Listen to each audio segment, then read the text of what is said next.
하나님께서는 내가 거룩하니 너희도 거룩할지어다 라고 명령하고 계십니다. 거룩이라는 것은 한마디로 말해 구별됨이라는 것을 뜻하고 있습니다. 오늘 하나님께서 우리에게 주시는 말씀은 내가 거룩하니 너희도 거룩하라. 이 거룩이 어떤 것일까? 사전을 찾아보니 성스럽고 위대하다라고 합니다.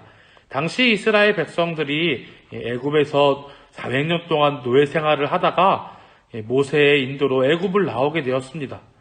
출애굽한 다음에 광야에서 살고 있는데 광야에서 나왔을 때 이 거룩하라라는 말씀을 주고 계신 것입니다. 이 광야에서 어떻게 성스럽고 위대한 모습을 가질 수 있는지, 이 거룩하라는 것이 무엇인지 우리가 살펴보길 원합니다. 하나님은 이 이스라엘 백성들에게 충분히 다른 명령을, 그때에 맞는 명령을 하실 수 있었습니다. 광야의 생활이 어렵고 힘드니 참고 견디라, 인내하라 라고 말씀하실 수 있었습니다. 광야는 거칠고 험하며 먹을 것도 없고 물도 없는 어려운 환경입니다. 그렇기 때문에 어떻게 보면 참고 인내하라는 말이 더 맞을 수도 있을 것 같습니다. 또한 무서운 맹수들이 많고 또 적들을 만날 수도 있는 환경이기 때문에 강하고 담대하라 라고 말씀하실 수도 있었을 것입니다. 아니면 이 복잡하고 어려운 것을 지혜롭고 슬기롭게 잘 풀어가라고 지혜가 있어라 혹은 침착하라 이렇게 말씀하실 수도 있었습니다. 하지만 하나님께서는 이스라엘 백성들에게 하시는 말씀은 내가 거룩하니 너희도 거룩하라 라고 하고 계십니다. 그렇다면 왜 거룩입니까? 수많은 명령들 중 왜 하나님은 이스라엘 백성들에게 거룩하라라고 하셨을까요? 우리가 거룩해야 되는 이유는 첫 번째로 거룩은 하나님과 함께하는 방법입니다. 광야에 나간 이스라엘 백성들은 도무지 사람의 방법, 사람의 지식, 사람의 힘, 사람의 인내로 광야 생활을 이겨낼 수가 없습니다. 하나님의 도움이 절대적으로 필요한 것입니다. 사실 광야에서 살아남을 수가 없습니다. 먹을 것도 마실 것도 없는데 어떻게 살아남겠습니까? 그래서 하나님을 모시고 살도록 주신 명령이 거룩하라입니다. 예수님을 가르쳐 임마누엘이라고 합니다. 즉 하나님이 우리와 함께 계신다라는 뜻입니다. 이스라엘 백성들이 하나님과 함께 있어야 이길 수 있는데 우리도 마찬가지입니다. 우리도 하나님과 함께 하는 것이 소망이고 이길 수 있는 유일한 길입니다. 우리는 종종 내 기도를 하기를 하나님 나와 함께 해주세요. 하나님 은혜를 베풀어 주세요. 우리를 도와주세요. 라고 기도합니다. 그런데 문제는 예수님, 임마누엘이라고 하는 그 예수님의 뜻대로 하나님은 우리와 항상 함께 하신다는 것이 전제입니다. 그런데 우리는 왜 그렇게 기도할까요? 우리가 거룩하지 않기 때문입니다. 하나님은 언제나 우리와 함께 해주시는데 우리가 거룩하지 않기 때문에 거룩하신 하나님이 함께 해주셔도 모르고 있는 것입니다. 우리가 하나님을 모시려고 한다면 준비가 필요합니다. 그것은 거룩함의 준비입니다. 하나님은 거룩하신 분이니 우리와 함께 하시기 위해서 우리로 하여금 거룩하라 라고 말씀하고 계신 것입니다. 광야로 나온 이스라엘 백성, 율법과 계명을 받은 곳이 바로 시내산입니다. 시내산 자락에서 하나님은 올라가시기 전에 이스라엘 백성들에게 옷을 빨라고 하셨습니다. 그리고 또 몸을 씻으라고 하셨습니다. 생각해 보시오. 광야에서 옷을 빨고 몸을 씻는 것이 얼마나 깨끗하게 자신의 몸을 씻을 수 있으며 자신의 옷을 빨 수가 있었겠습니까? 완벽하지 않았을 것입니다. 지금의 시대처럼 세탁기가 있는 것도 아니고 샤워기가 있는 것도 아니고 씻기에도 빨래를 하기에도 좋은 여건이 아니었습니다. 그런데 하나님께서 그렇게 말씀하시는 것은 그렇게 하라고 하시는 것은 하나님을 만나기 위한 최소한의 노력, 우리가 완전히 거룩해질 수 없으나 거룩해지려고 몸부림치는 것, 그런 것을 하나님께서는 원하시기 때문입니다. 완전히 깨끗해질 수는 없어도, 빨래는 완전히 할 수 없어도, 깔끔하게 씻을 수 없어도, 그럴지라도 내가 할 수 있는 최선의 것을 함으로써 하나님께 나아감이 거룩해지는 방법인 것입니다. 44절을 제가 읽어드리겠습니다. 나는 여호와 너희의 하나님이라 내가 거룩하니 너희도 몸을 구별하여 거룩하게 하고 땅에 기는 길 짐승들로 말미암아 스스로 더럽히지 말라. 그냥 하나님이 아니라 나는 너희의 하나님이라 라고 말씀하고 계십니다. 이 나는 너희의 이것이 굉장히 중요한 내용입니다.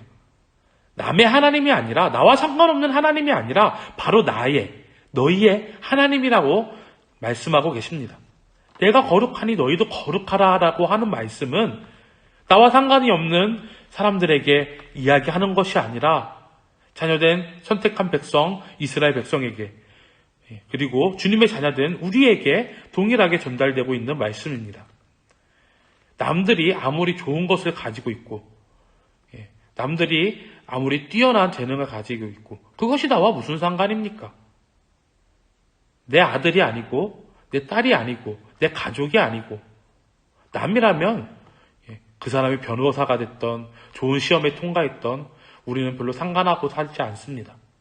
그런데 내 가족이 큰 시험에 통과하고 내 아들이 좋은 곳에 취업하고 하면은 그것이 얼마나 큰 기쁜 일입니까? 나와 얼마나 상관 있는 일입니까? 하나님께서는 우리와 이렇게 상관 있는